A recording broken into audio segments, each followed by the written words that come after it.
Bien, pues vengamos a nuestro estudio, ahora sí. Hace 8 días recibimos una palabra muy hermosa de nuestro hermano Jacob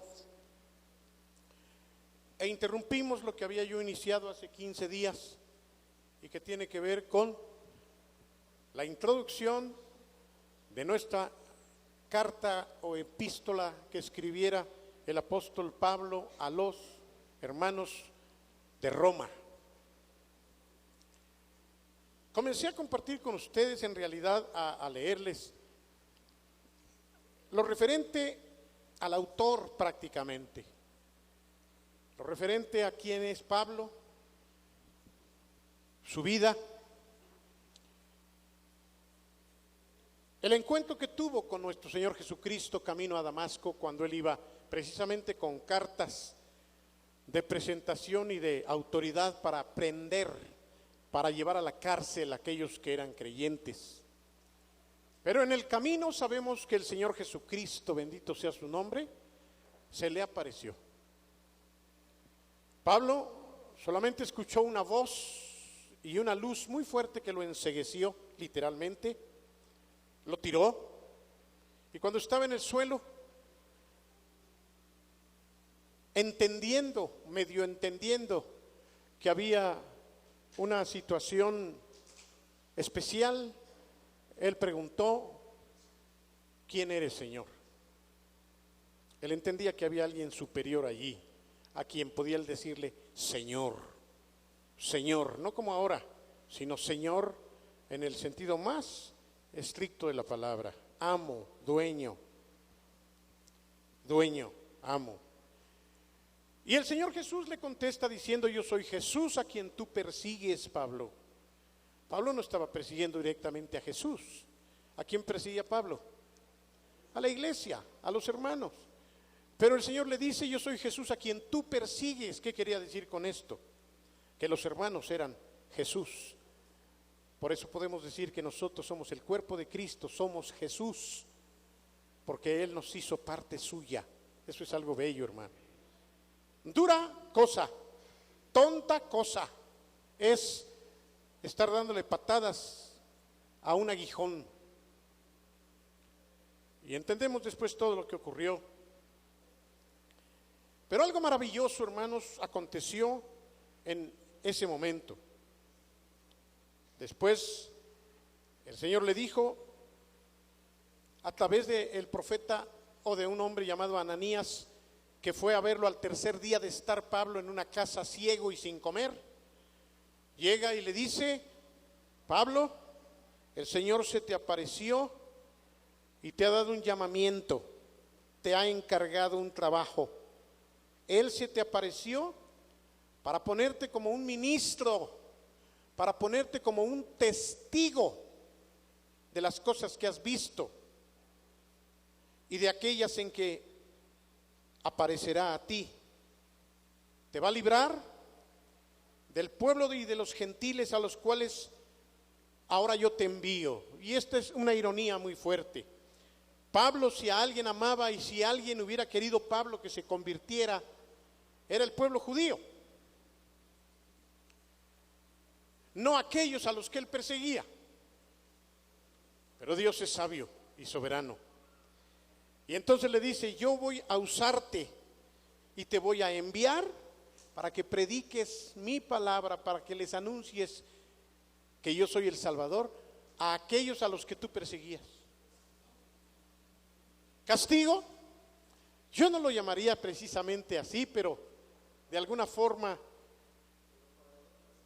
paradójicamente, el Señor lo usó para ahora, lejos de mandarlos matar, los vas a llevar a la vida eterna. Qué tremendo es Dios, ¿verdad, hermanos? Lo que menos hemos deseado, lo que menos quisiéramos, a veces Dios permite que ocurra y que se realice. El Señor envió o iba a enviar pues a Pablo para que él compartiera la palabra a los gentiles y les abriera los ojos, porque como le dijo el Señor, para que se convirtieran de las tinieblas a la luz admirable del Señor, y para que recibieran por la fe en Cristo el perdón de los pecados y fueran considerados en medio de los santificados. Eso dice Hechos 26. Ahora, ¿cuál fue la reacción de Pablo? Pablo no fue rebelde a esa visión. Pablo aceptó el llamamiento. Él se preparó, pero antes se fue a Arabia. En el momento en que Pablo es llamado, viene a su vida una confrontación, a su alma un golpe, y él tiene que meditar en lo que está ocurriendo. Seguramente antes de empezar a predicar, como sabemos que lo hizo, Pablo fue llevado por el mismo Espíritu a estar quietecito.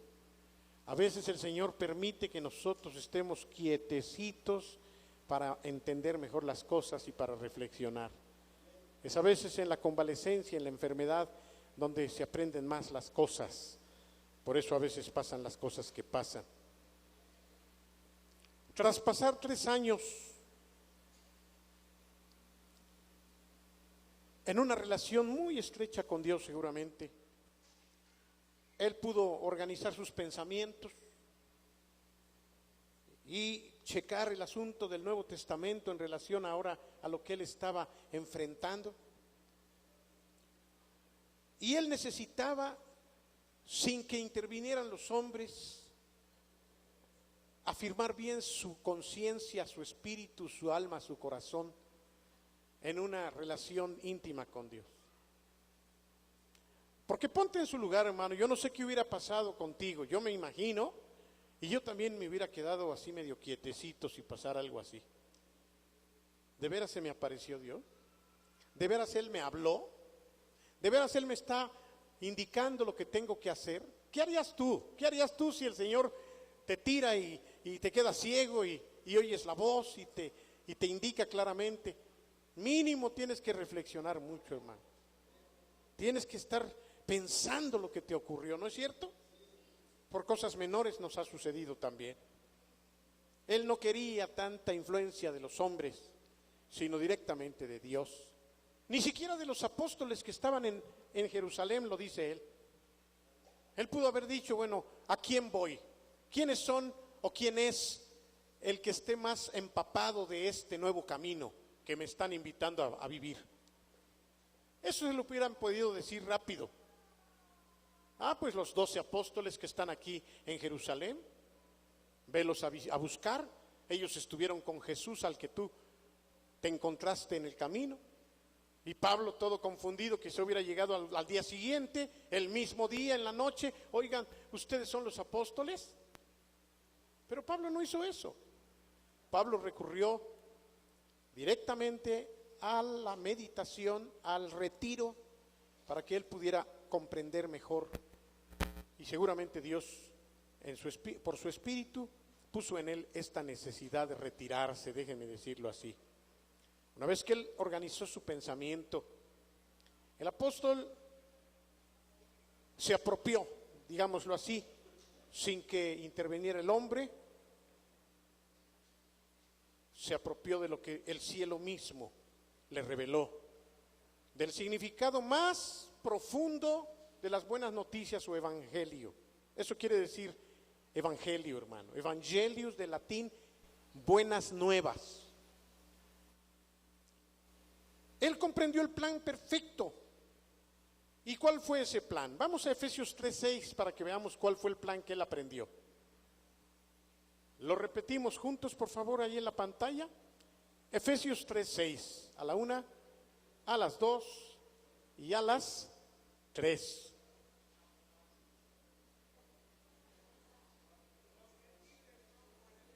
Efesios 3:6.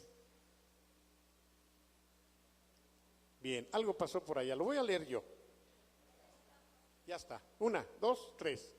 Que los gentiles son coherederos y miembros del mismo cuerpo y copartícipes de la promesa en Cristo Jesús por medio del Evangelio. ¿Creen que para Pablo le fue fácil entender esto? ¿Creen que para Pablo le fue sencillo aceptar esto? ¿Por qué no? Así es, Para ellos el judío es lo único. Todos los demás, hasta perros les decían. Toda su vida, desde que nació, le dijeron: tú eres de lo mejor. Y los peores de este mundo son los gentiles. No te vayas a juntar, esos merecen morirse. Y cuando es adulto, comienza a matarlos. ¿Cuánto debió costarle a Pablo poder entender que estaba equivocado? Y que ahora no solamente reconocía su equívoco, sino tenía que ir a decirles a esos: ustedes también son parte. Hermanos, solamente Dios podía hacer un milagro en su corazón y en su mente para transformar esta idea, que los gentiles también son ¿qué? Coherederos. O sea, decía ayer en la célula, quiere decir juntamente con. ¿Cómo que un gentil es juntamente con un judío? No, esto era algo, a la fecha los judíos no lo pueden aceptar. Mucho menos un fariseo como Pablo. Van a heredar todas las promesas, todas las bendiciones del cielo, igualito que los judíos, los gentiles. La ironía más grande es que ahora solo los gentiles tenemos esa oportunidad, porque los judíos que no han aceptado a Cristo están puestos fuera. Fíjense cómo es Dios, hermano. Los últimos han sido los primeros, hemos sido los primeros. También Pablo dice: sin embargo, no te creas mucho, porque si ellos fueron cortados para ponerte a ti en el árbol, con toda facilidad puede quitarte Dios a ti para ponerlos a ellos. Dale gracias a Dios que como gentil tú fuiste aceptado, pero no has sido aceptado porque eres bueno, sino porque en el plan de Dios Él quiso incluirte. Hermano, el plan de Dios es tremendamente bello. Los gentiles son herederos o coherederos juntamente con nosotros y son parte del mismo cuerpo. ¿Cuál cuerpo? El cuerpo de Cristo. Como que Cristo dice: yo soy un ser, yo tengo un cuerpo, pero yo quiero insertarlos a todos ustedes como parte de mí. Y ahí nos metió. Y ya su sangre corre por nuestras vidas. Ahí estamos metidos en Cristo. Pero además también los gentiles van a ser participantes juntamente con los judíos de la promesa de salvación, de las buenas noticias del Evangelio. Una vez que Pablo comprendió esto, y lo comprendió solamente en la escuela del trato directo, en la escuela de la oración seguramente, él pudo decir: hermanos de Roma, quiero que sepan que yo, que perseguía a los gentiles, ahora les quiero decir que no hay ninguna diferencia entre un judío y un griego. Nada más tú dile eso ahora a un judío, ahora en 2015. No existe ninguna diferencia entre tú, judío, y yo, gentil. Y verás nada más la cara que ponen. Para que Pablo, repito, recibiera esta revelación, solamente pudo haber sido un milagro del Señor. Porque el mismo que es Señor de todos, es rico también para con todos los que le invocan.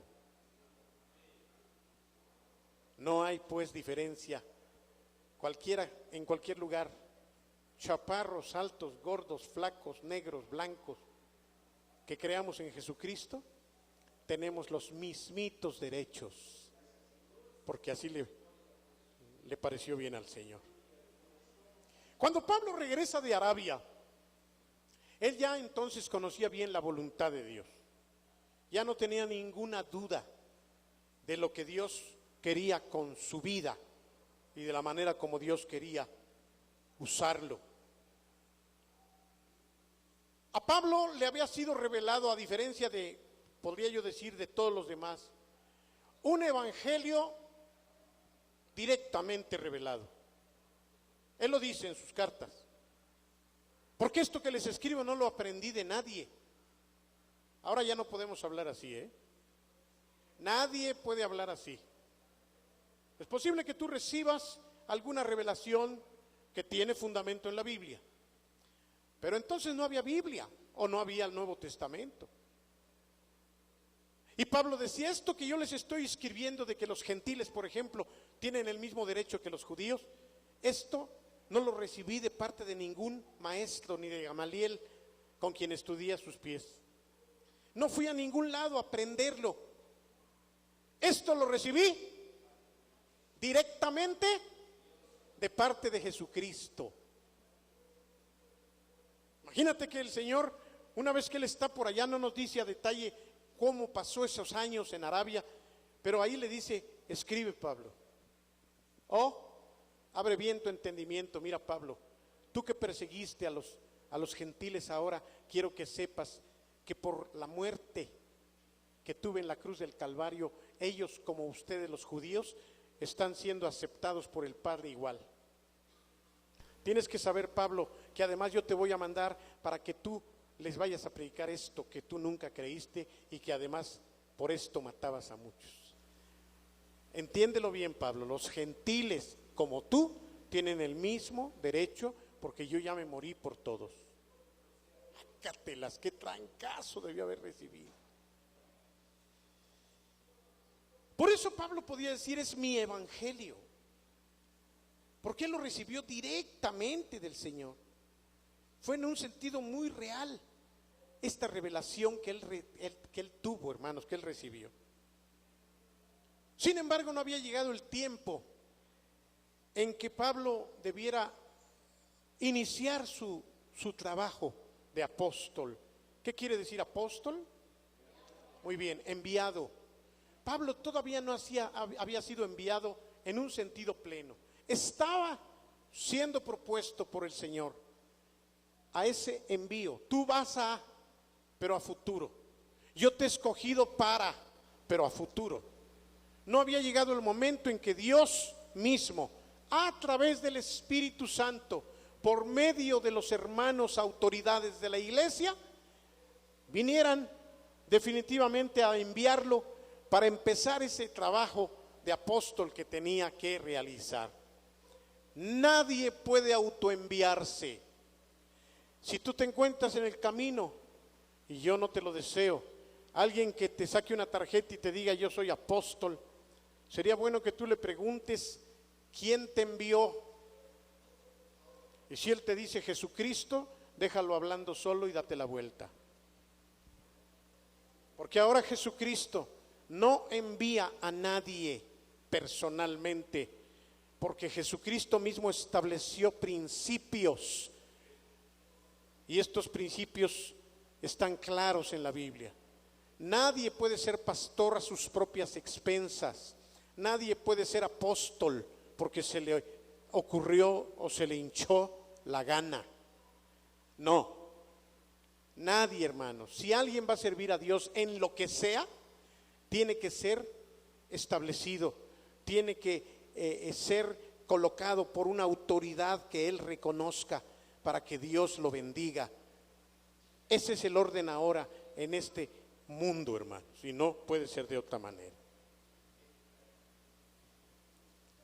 Por eso aún Pablo, aún el propio Pablo, cuando fue enfrentado en el camino a Damasco, y Dios le mandó decir a través de Ananías que iba a ser un apóstol, él tuvo que esperar la confirmación de su llamamiento que se dio en el capítulo 13 del libro de los Hechos, cuando en la iglesia en donde él era un miembro activo y una iglesia que estaba en ayuno y oración, escuchó por medio de una profecía la palabra que decía: apártenme a Pablo y a Bernabé y para la obra a la cual los estoy enviando. Y dice la Biblia que entonces los ancianos, los pastores de esa iglesia le dijeron: Pablo, Bernabé, el Señor nos está mostrando que tú y él tienen que salir de aquí para empezar ya su trabajo apostólico. No lo tiro, estoy pendiente, créeme que sí, llévatelo. Así que Pablo tuvo que esperar el momento de ese envío, de ese apostolado a través de los hermanos de la iglesia de Antioquía. ¿Vamos bien, hermanos? No había llegado ese momento. ¿Por qué? ¿Por qué en la vida tiene que pasar tiempo para?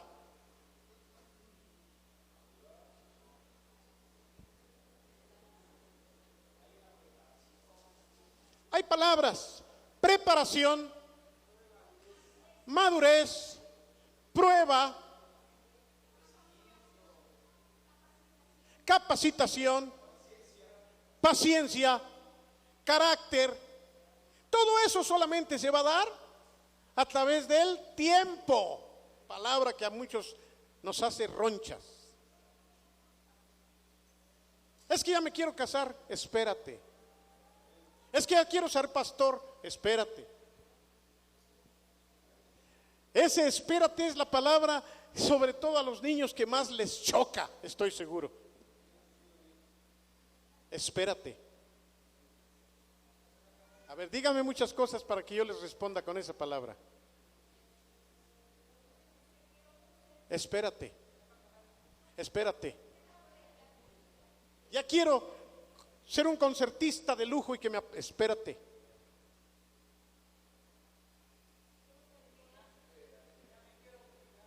Espérate. Espérate. Espérate. Espérate. Espérate, espérate, espérate, espérate.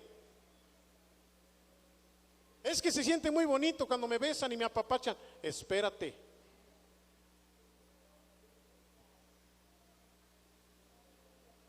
Espérate.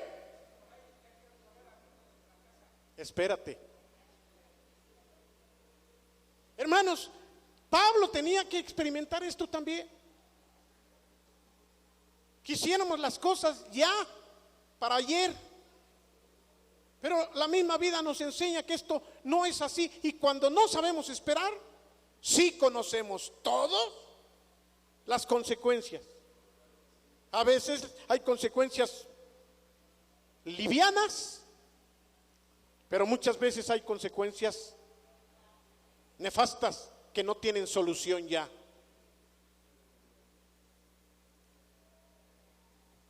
¿O no, hermanos? Pablo también tenía que esperarse. Él podía haber dicho, bueno, a mí ya se me apareció Jesús, a nadie más. Ya me habló, me lo confirmó con Ananías. Ya me fui a Arabia, ya entendí muy bien, tengo claridad perfecta. Espérate.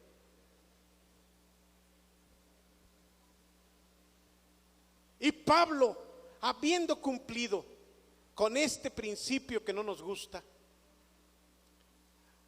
ha llegado a ser el más grande apóstol del Nuevo Testamento. No hay otro como él. Pero además él sufrió, hermanos. No quiero adelantarme porque aquí también lo vamos a ver. Pero él aprendió, tuvo que aprender algunas lecciones que fueron enseñadas por medio de la persecución, por medio de la palabra que no nos gusta, de la espera. Pero cuando el Espíritu Santo hizo el llamado en Antioquía, Pablo estaba preparado, listo para lanzarse a la tarea mundial de su apostolado y del anuncio del Evangelio de Jesucristo. Sabemos por el libro de los Hechos que Pablo hizo 3 viajes, llamados misioneros, pero la palabra misionero es muy gringa y bíblicamente debemos llamarles viajes apostólicos.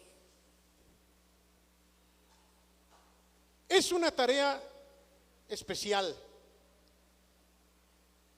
Él viajó por Asia Menor, viajó por la Grecia. Pablo fue aprendiendo íntegramente o casi íntegramente de su trabajo manual al principio y en ocasiones para su propio sustento. Es bueno que un ministro se gane su propio alimento con sus manos. Eso es bueno, hermanos. Yo lo viví por 8 años. No es bueno que alguien de inmediato sea pastor sin haber tenido un empleo. Es bueno que alguien que va a ser un ministro, que tiene un llamamiento, sepa lo que es estar bajo autoridad en un trabajo, tener jefes. Es bueno eso, hermano. Aprender a obedecer, aprender a someterse, a tener que hacer algo para no depender de los dineros de la iglesia. Eso es algo que ayuda mucho a un ministro, hermano. No es nada bueno que un ministro desde su inicio ya tenga un sueldo en la iglesia y lo estén manteniendo con los diezmos. Por eso actualmente, hermanos, de los 6 pastores, 5 están trabajando en algo además de estar aquí en la iglesia. Y eso es algo muy bueno, hermanos, algo muy bueno. Pablo hacía tiendas, vamos a decir tiendas de campaña, él cosía.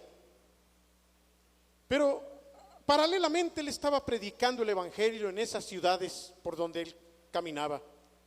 ¿Qué era lo que hacía? Fundaba iglesias, juntaba a la gente en un lugar, les compartía el evangelio, les decía: ahora aquí reúnanse cada semana. Después establecía a algunas personas que eran las más maduras y las ponía como líderes en ese lugar. Por medio de las iglesias que él establecía, el evangelio se multiplicaba y la enseñanza continuaba a través de este trabajo. Pablo fue un hombre incansable. Pablo fue un hombre que predicó por todos lados y en todo momento y enseñó de la misma manera. No olvidemos que él también era un hombre culto. Pablo tuvo la oportunidad, a lo mejor si hubiera habido internet, imagínense todo el trabajo que él hubiera hecho. Pero él escribía. Y las cartas no eran vía aérea.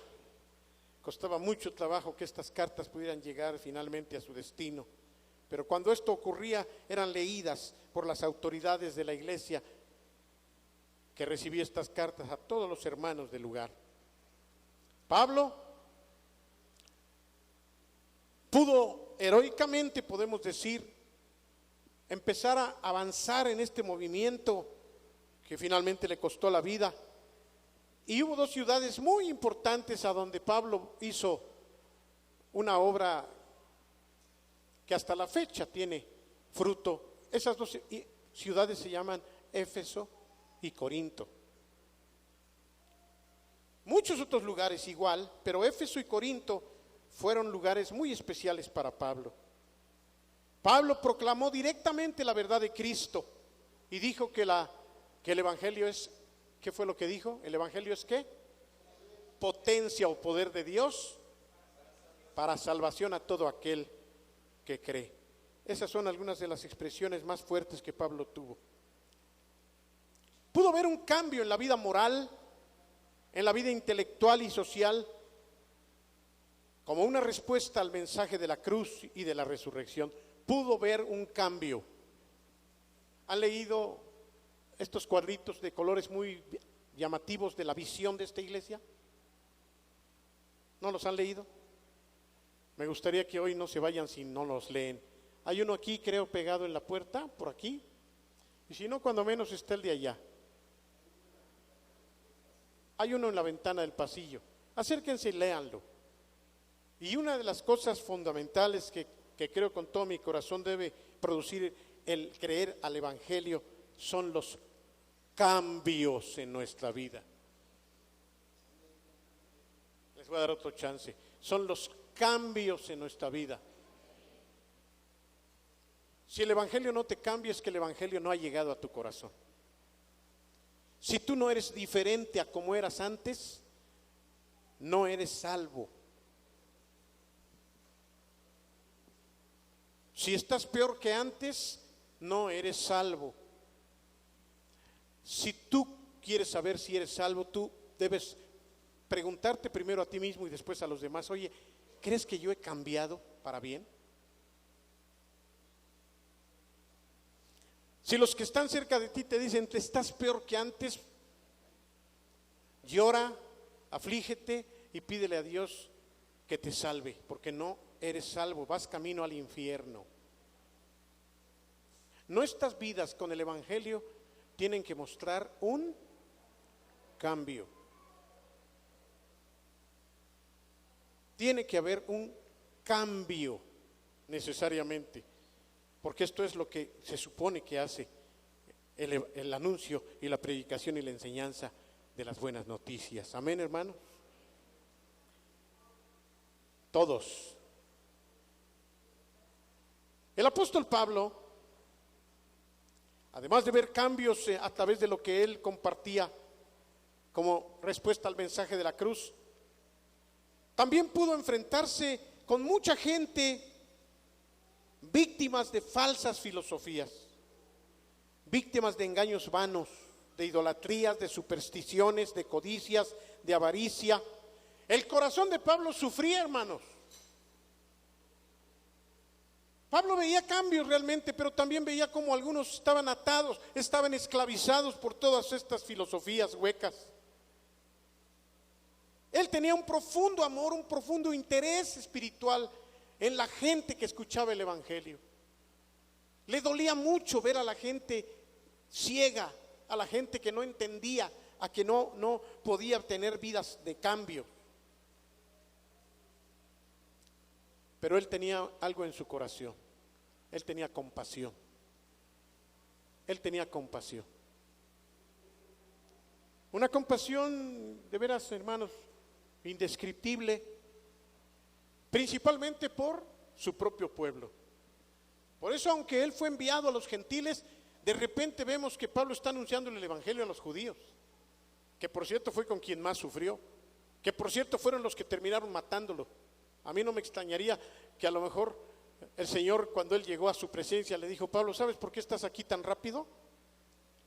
Porque no me obedeciste, Pablo. No sé, ¿no? Te preocupaste mucho por tus hermanos judíos, yo te mandé con los gentiles y te involucraste demasiado con los judíos y ellos te terminaron matando. En efecto, Pablo predicaba a los gentiles, pero lo vemos predicando en las sinagogas, lo vemos juntando a los judíos y hablándoles también, pero no fue a Pablo a quien Dios le mandó predicar a los judíos. ¿A quién mandó Pablo? ¿A quién mandó Jesús para predicar a los judíos? A Pedro el apóstol. Pedro para los judíos, Pablo para los gentiles. Pero a Pablo, repito, a mi manera de ver, le costaba trabajo simplemente ignorar a sus hermanos de raza. Llegó a decir que era capaz hasta de ser condenado, por decirlo de alguna manera, con tal de que todo el pueblo de Israel fuese salvo. Él aspiraba, hermanos, a que Israel pudiera conocer al Señor y convertirse. Para él fue algo muy triste ver cómo los judíos rechazaban no solamente su persona, sino todo lo que él decía de Cristo.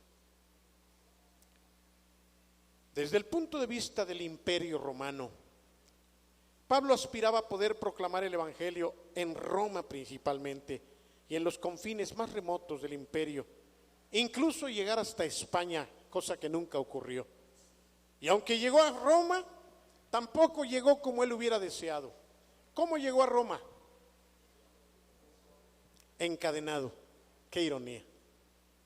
Él les decía: y pronto estaré con ustedes, sí, pero no sabía cómo. Qué tremendo, ¿no? Seguro Dios le dijo: sí, yo te voy a llevar a Roma. Quizás si Pablo hubiera sabido todo, hubiera dicho: no, así no me lleves. Pero llegó encadenado, llegó preso, llegó para que lo tuvieran listo al cadalso, a la muerte. Pablo era, no hay duda, un apóstol enviado. Y su trabajo principal era la proclamación del Evangelio. Sobre todo al punto fundamental de la salvación, hermanos. ¿Cómo es que nosotros podemos relacionarnos con Dios?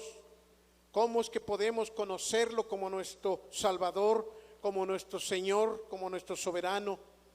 cómo. Todo esto Pablo lo compartió personalmente y a través de sus cartas. Él reconocía, él enfatizaba que el fruto de haber conocido a Cristo tenía que traer consecuencias en la redención y en la salvación eterna. Este hombre, pues, concluyo con esto, fue el que escribió la carta dirigida a los romanos, a los hermanos que estaban en Roma. Esta carta, pues, para entrar ya en materia, tiene un testimonio fundamental, testimonio basado en su propia experiencia, hermano. Lo que Pablo les escribe a los romanos está fundamentado desde su propia alma, digamos desde el mismo laboratorio interno donde él hizo pruebas y era algo que le constaba. De alguien que recibió la revelación directa de Dios, lo volvemos a decir, que fueron precisamente las mismas revelaciones del Padre, del Hijo y del Espíritu Santo. ¿Por qué fue escrita la carta? ¿Cuál fue el objetivo, más bien la razón por la que Pablo tuvo que escribir esta carta? Vamos a verlo. Todavía no entramos al contenido de la misma, pero todo esto, hermanos, si les parece aburrido, espérense y ténganme paciencia, porque entonces cuando entremos de lleno la vamos a saborear más. Necesitamos considerar el motivo por el cual fue escrita esta carta a los romanos. Necesitamos tener un panorama, una perspectiva global de lo que Pablo está queriendo hacer al escribir esta misiva, esta carta. Hay algunos datos importantes que están puestos como un armazón para lo que vamos a estudiar. Ya no podemos dudar de que el autor se llama Pablo. Muy bien. Ya no hay reservas en esto. El estilo y el vocabulario de la carta son de Pablo, comparadas con las demás. Y el tema de Romanos es central, no hay duda.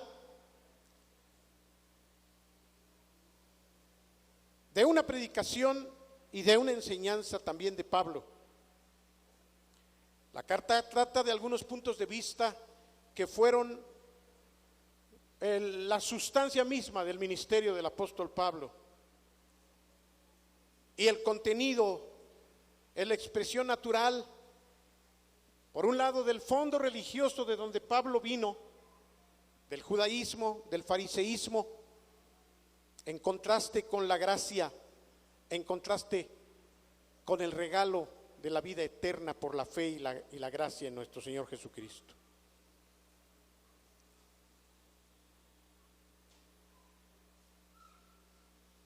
Hay una similitud en el lenguaje que emplea cuando escribe a los Gálatas, cuando escribe a los tesalonicenses, cuando escribe a los corintios. Vemos algunas expresiones, incluso casi repetitivas, en la carta a los romanos. Vemos cómo Pablo imprime el sello de su personalidad en esta carta a los romanos. ¿Cuándo fue escrita? Casi sin duda, la carta está situada entre los años 57 y 58 de nuestra era, más o menos unos 25 años después de que Jesucristo muriera. Pablo escribió la carta a los romanos en el 57 o 58 de nuestra era. Cuando juntamos todas las actividades que Pablo llevó a cabo, por ejemplo, a través de lo que Lucas dice en el libro de los Hechos, capítulo 20, en lo que Pablo mismo dice en el capítulo 15 de la carta a los romanos, podemos entonces darnos cuenta y reconstruir cuál era la situación que prevalecía en el momento en que Pablo está escribiendo la carta. Después de haber estado mucho tiempo en Éfeso, el apóstol había ido a Grecia, también había ido a Corinto, en donde podemos decir que la obra de Pablo empezó a crecer más. La iglesia más madura, la iglesia más antigua, la iglesia que manifestó los primeros frutos evidentes fue la iglesia de Corinto, a pesar de también muchos problemas que había. Las condiciones que había ahí en la iglesia de Corinto habían mejorado notablemente. Había estado reuniendo una ofrenda de las iglesias de los gentiles, especialmente los que vivían en Macedonia y en Grecia, para llevarle dinero, para llevarle ayuda a los hermanos que estaban en Jerusalén. Esta era una función también apostólica, era también una función del apóstol, apoyar económicamente a los hermanos que estaban padeciendo escasez en otros lugares. Pablo estaba deseando llevar una ofrenda a Jerusalén para poder, en cierta medida, lo puedo pensar así o decir, reivindicarse un poquito con aquellos gentiles de Jerusalén a los que había asolado por mucho tiempo. Tenía la determinación de hacer todo lo que estuviera a su alcance, aún al punto de que su vida peligrara. Nunca tuvo Pablo miedo de ir a donde tenía que ir, a pesar de que muchos le advertían y a pesar de que muchos no lo querían. Para Pablo fue muy difícil, hermanos. Pónganse también en su lugar, pongámonos en su lugar. Imagínate que ahorita persigue a los gentiles, los mata. Los primeros que no lo querían eran los cristianos, pero ahora resulta que se convierte y ahora está por los dos lados despreciado. Los gentiles decían: no le crean, no le crean, este es el que nos perseguía. Y los judíos decían: traidor, nos abandonó. ¿Te has sentido así alguna vez en tu vida, que por ningún lado ves apoyo? ¿Sientes que el toro por todos lados te cornea? Imagínense el pobre Pablo, no podía estar bien ni con los gentiles, por los que ahora estaba dispuesto a morir, ni con los judíos, porque los judíos decían: nos traicionaste. Qué condición tan difícil también la de Pablo en ese sentido, ¿no creen? Pero él quería, sin embargo, llevarles apoyo económico a los hermanos gentiles de Jerusalén. Su propósito había sido ir a Jerusalén, pasar por España, llegar hasta Roma, predicando el evangelio. Ya había él compartido suficientemente en Asia, en Grecia. Ahora estaba queriendo ir hacia estos otros lugares. Ya podía, vamos a decir así, realizar su sueño de compartir el evangelio hasta esos lugares. Llegar hasta Roma. ¿Qué era Roma para Pablo y para todos en aquel entonces? La capital del imperio donde él vivía, ¿sí? Imagínense, como que tú pudieras estar viviendo en Parangaricutirimícuaro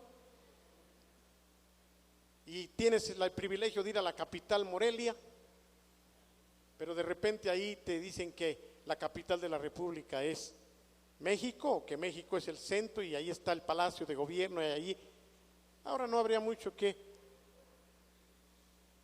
desear ver en esas circunstancias, pero para Pablo, entendiendo la importancia del evangelio, él decía: yo tengo que llegar al centro del universo, que es Roma, donde está el César mismo, ¿no? Él quería tener esta gran oportunidad. Pero entonces surge una pregunta, hermanos. ¿Cuál fue entonces el principal motivo de la carta? ¿Qué opinan ustedes? Levanten su mano. He dicho ya mucho. ¿Para qué escribía Pablo una carta a los romanos, aquellos que vivían en el centro mismo de la ciudad del emperador? No importa lo que a ti te parezca, vamos a ver si le atinas o si sabes. ¿Para qué? Él nunca había estado allí. Él no había fundado la iglesia de Roma. Si yo les dijera, ¿para qué les escribe a los efesios? Pues porque él fundó la iglesia y quiere darles instrucciones y quiere indicarles cómo se deben comportar. A los corintios igual, pero a los romanos ni siquiera lo conocían en un sentido. Él no había estado allí. ¿Cuál fue el propósito? ¿Quién levantó su mano? ¿Cuál que te parece a ti que fue el propósito? Y después Ricardo. Aquí está el micrófono. Para divulgar más la fe. Sí, yo creo que él quería establecer más la fe, pero ¿será lo único? ¿Una carta? Él pensaba llegar allá. Ricardo, Rebe primero.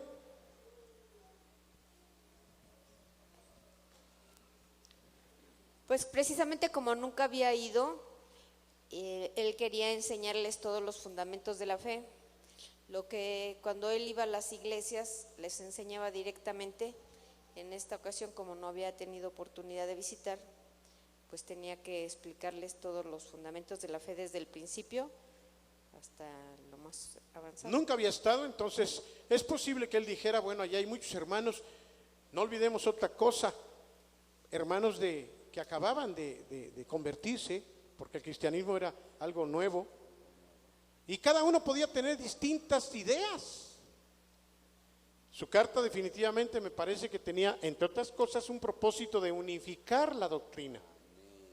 ¿Qué otra cosa te parece, Ricardo, que movió a Pablo a escribirle a los romanos? Para mí, más que todo, era dar a conocer el motivo de quién murió en la cruz y por qué murió en la cruz, por qué permitió él derramar su sangre. Todo tenía un proceso. Entonces los romanos no eran una simple provincia, era una ciudad muy grande, se puede decir que tenía mucha capacidad. Entonces para ellos llegar así nada más, yo soy pues tú quién eres.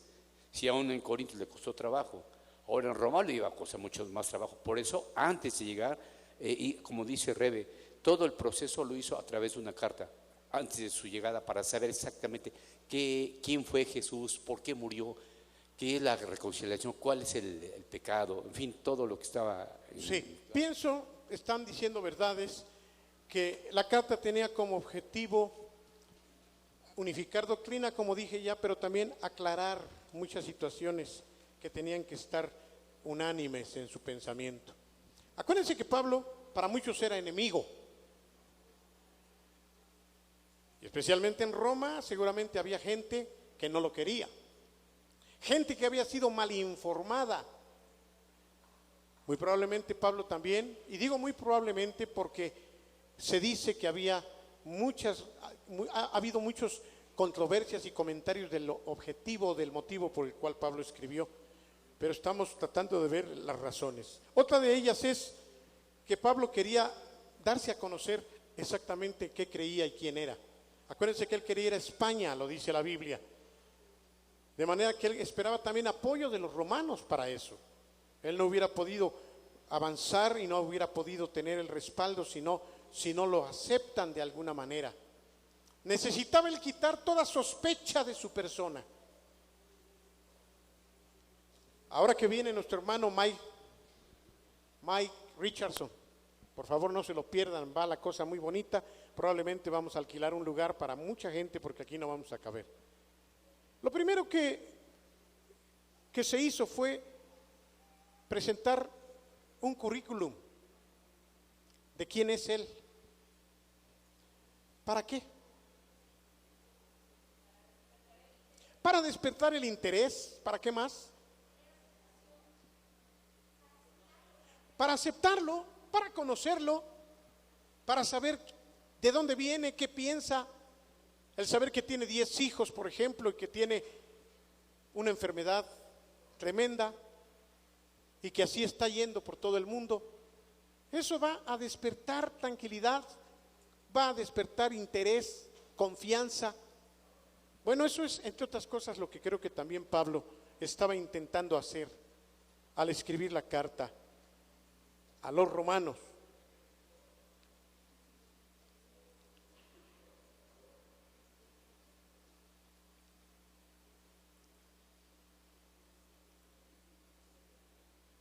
El apóstol estaba interesado en que en Roma también pudieran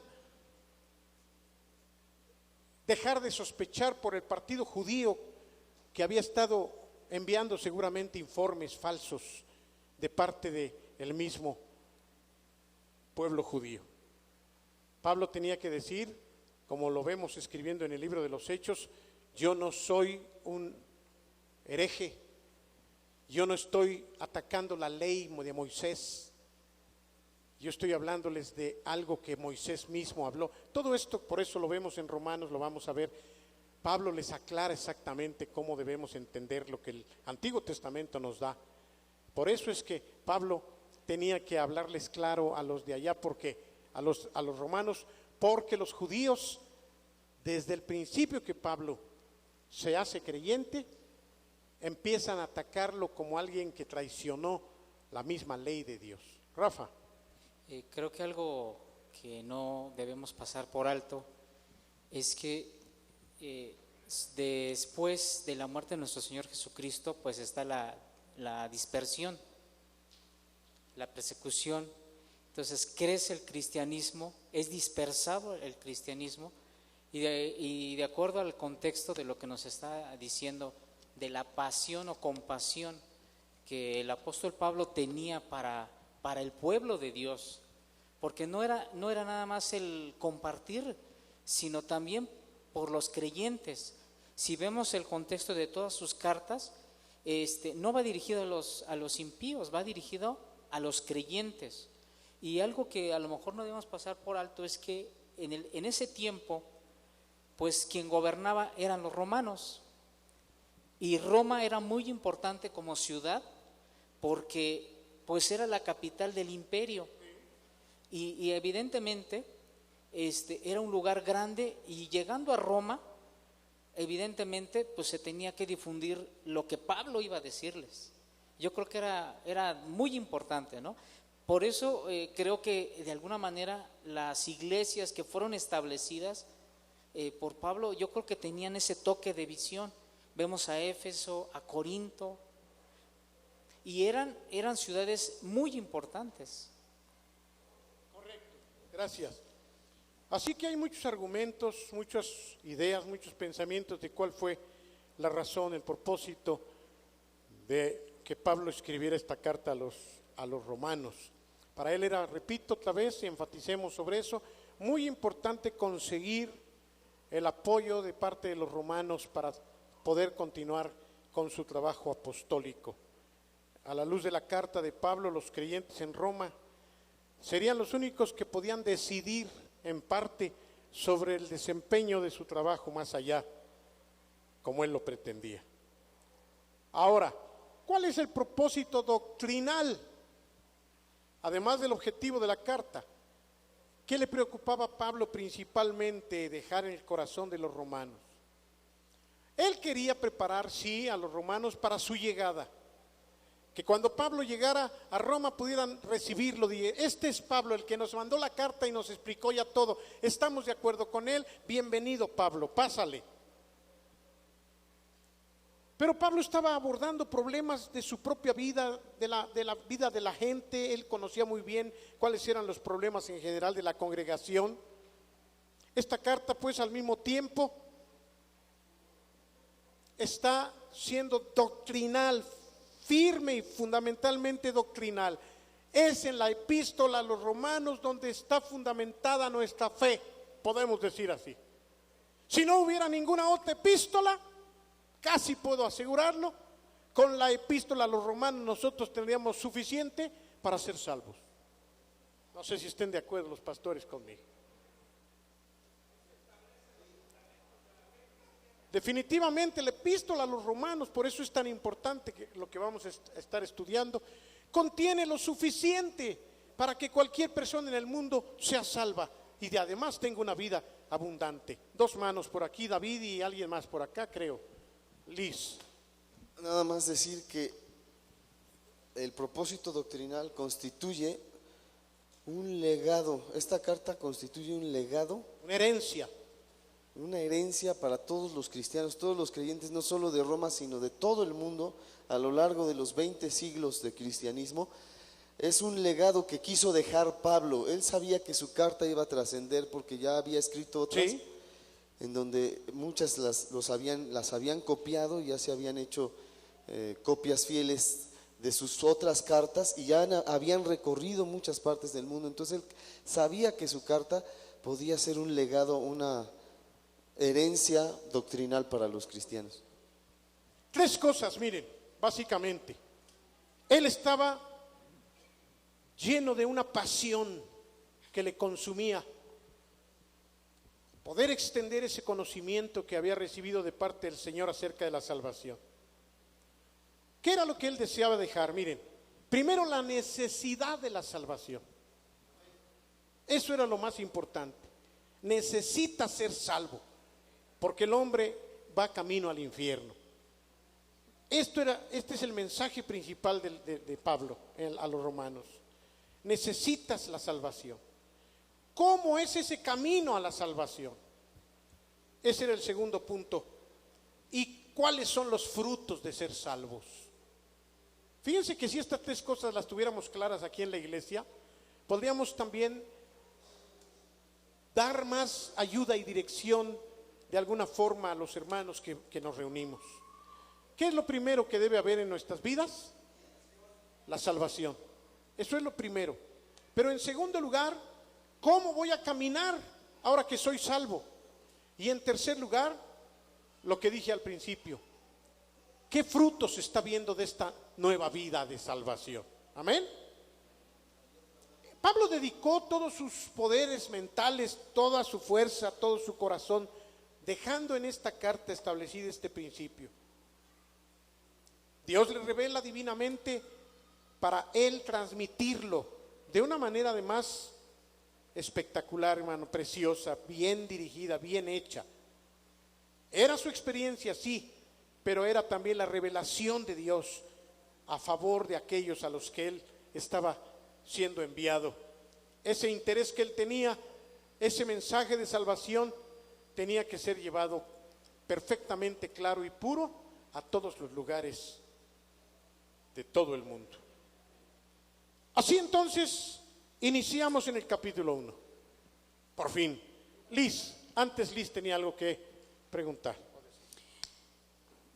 Hay un comentario que dice, la iglesia romana no tenía el Nuevo Testamento, porque tal vez los evangelios no habían circulado en su forma escrita. Por lo tanto, esta carta puede muy bien ser la primera pieza de literatura cristiana que los romanos vieron. Escrita a judíos y gentiles cristianos, la carta a los romanos es una presentación sistemática de la fe cristiana. Presentación temática de la fe cristiana, fíjense, sistemática. Es una presentación perfectamente, hermanos, perfectamente bien hecha. Es una joya literaria además, pero es una joya bien llevada de razonamiento. Por eso les decía yo muy al principio, hace 15 días, que este abogado del trabajo donde yo estaba me dijo que en su facultad se las dejaron estudiar para que pudieran comprender no tanto la doctrina ni el contenido cristiano, como la forma de llevar a cabo una disertación y una argumentación que al final de cuentas no tenía oportunidad de ser derribada. Esto es en un sentido lo que los abogados, los buenos abogados, que creo que no existen ya, aquí ni excepciones pongo yo, lo bueno es que yo no soy Dios, pero esto es lo que un buen abogado debería de tener para ganar un juicio, si es que además el sistema donde está le permite, ¿verdad?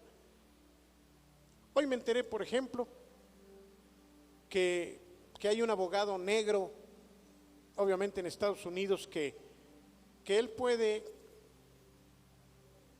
lograr que una persona que ahorita no puede entrar a Estados Unidos entre, porque hay elementos legales suficientes para que él entre, nada más que él cobra muchos dólares para hacerlo. Yo digo, bueno, ¿cómo es posible que esta persona sí lo pueda hacer y los otros abogados no? ¿Cuál será la diferencia? ¿Las palancas? Creo que allá no hay eso. ¿Qué puede ser? ¿Cuál puede ser la diferencia? Quizá el conocimiento que tiene, los argumentos que él sabe manejar, hay una palabra en leyes que es cuando la jurisprudencia, creo que tiene que ver con algo que se estableció ya en un juicio, se ganó y queda como una ley ya para otros juicios más. Él conoce de jurisprudencia, él dice, en tal juicio se dictaminó esto y con base en esto, entonces este señor que tiene esto y... Entonces llevar a cabo una argumentación tal por alguien que estudia bien y que el juez no puede decir nada y tiene que terminar diciendo, está bien, lo que usted presenta como abogado es suficientemente fuerte y le concedo lo que me pide. Perdónenme que les diga, ya mi abuelo murió hace mucho tiempo, pero mi papá se jactaba, mi abuelo fue abogado en Puebla y dice que nunca perdió un juicio, pero dice que cuando él tenía que presentar, porque él siempre fue abogado defensor, casualmente defendía a los oaxaqueños y a los poblanos, fíjense, él los defendía cuando les quitaban sus tierras, cuando esto, y él estudiaba, dice que se quedaba hasta la madrugada sacando datos, estudiando, y cuando iba a la corte a defender, siempre ganaba, porque él presentaba argumentaciones tales que no había por dónde pudieran perder el juicio. De manera que esto es lo que la carta de los Romanos nos da. Si alguien no es creyente, y con esto voy a terminar, si alguien no es creyente y solamente respetara la manera en cómo Pablo lleva a cabo la presentación del Evangelio, tendría irremisiblemente que aceptar la verdad, porque Pablo no da chance de que nadie se escape. Y eso es lo que con mucho gozo vamos a empezar la próxima semana a darnos, a revisar y a estudiar. Amén. Hermanos, estemos de pie, por favor. La carta empieza con un saludo y eso es lo que vamos a hacer, a analizar la carta desde la salutación la próxima semana. Padre, gracias. Gracias, Señor. Muchas gracias. Es tan importante lo que tú nos has dejado en la Biblia, no solamente el amor, la salvación y la obra de tu Hijo, sino toda la argumentación preciosa que tu siervo presenta en esta carta, que no solamente para predicar, sino para establecernos firmemente, primeramente nosotros, en esto que hemos creído, Señor. Nos vamos a gozar al estudiarla una vez más juntos, porque vamos a darnos cuenta que lo que hemos creído no tiene vuelta de hoja, que lo que hemos creído tiene sustento por todos lados, que lo que tú nos presentas, Señor, no es una fe ciega, sino una fe que tiene fundamento en el razonamiento y en las evidencias como Pablo las presenta. Muchas gracias por lo que tú nos concedes recibir a través del apóstol Pablo, tu siervo, que estuvo dispuesto a esperar para que tú lo usaras cuando tú quisiste, Señor. Bendícenos, permítenos venir el próximo miércoles y estar expectantes, dispuestos a que nos bendigas más, Señor, en el nombre de Jesús. Oren porque podamos aprender más el próximo miércoles, hermanos. Saludémonos unos y otros. Hermanos, un favor. Hay aquí cuando menos unos 30 varones muy ponchados y altos, no muy guapos, pero sí ponchadones. Y solamente Juan no puede hacer esto. No le den chance a Juan, por favor. Pero todos los demás que quieran ayudarnos a subir, cuando menos una cajita de esos. Pesan mucho, hermanos. Yo les pido que por favor las suban y las dejen en el aposento alto para que ya empiecen a ponernos el piso. Pesan mucho. Cárguenlas con mucho cuidado, no queremos que se rompa ninguno porque Chucho se enoja. Ya lo conocen cómo es. Juanito, ayúdanos a coordinar, por favor, con Val. Tú no cargues nada, pero sí, por favor, ayúdanos a coordinar. Hay algunos sueltos. Yo subí 8, 9 subí y apenas si pude. Y miren que yo soy un hombre muy fuerte, hermano. Entonces, subí 9 y las piernas casi se me doblan. Entonces, más o menos para que tengan una idea. Hasta el aposento alto, Juanito, por favor. Gracias, varones. Gracias.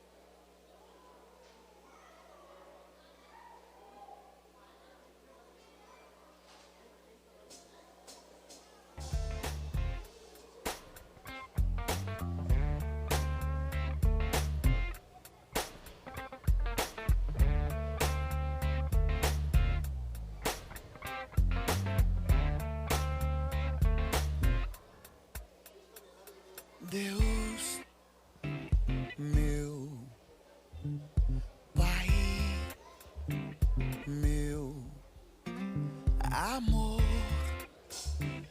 meu tudo, razão de tudo. Deus, meu meu farol, o farol que eu preciso, como eu preciso.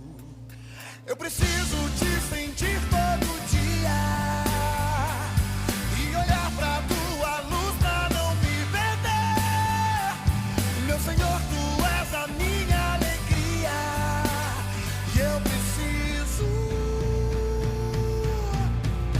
Deus da minha vida, fica comigo. Só sua casa mora em mim. Deixa eu te dizer o que eu preciso, Pai. Eu preciso do Senhor.